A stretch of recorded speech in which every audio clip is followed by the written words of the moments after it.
মেয়েদের কোনো নিজস্ব বাড়ি বলতে ঘর বলতে কিছুই নেই।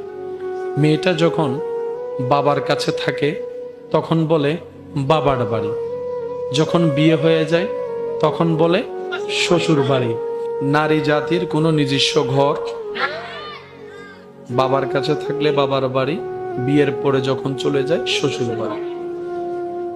যখন বয়স অনেক হয়ে যায়, ছেলে যখন বিবাহ করে ইনকাম করা শুরু করে তখন ছেলের অধীনে চলে যায় আমাদের সমাজের প্রেক্ষাপটে।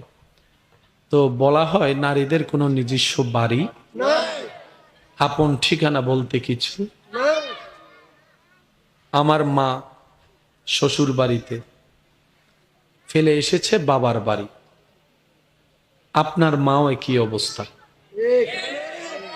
স্বামী থাকলে ওই মেয়েটা ঘরে থাকতে পারে, স্বামী মারা গেলে দেখা যায় সমাজ এমন ভাবে তাকে চাপ দেয়, সন্তান থাকলেও তাকে স্বামীর বাড়ি ছেড়ে চলে যেতে হয়।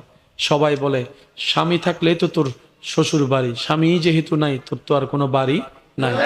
আমি শ্রদ্ধার সাথে বলি, হয়তো আপনারাও আমার সাথে একমত পোষণ করবেন, আমার মা, আপনার মা, আমাদের মা, হ্যাঁ আমাদের মায়ের নিজস্ব কোনো বাড়ি নেই সত্য, কিন্তু সে মাটা যেদিন ঘরে থাকে না সেদিন দেখা যায় ঘরে কোনো আলো থাকে না, ঘরে কোনো প্রাণ থাকে না।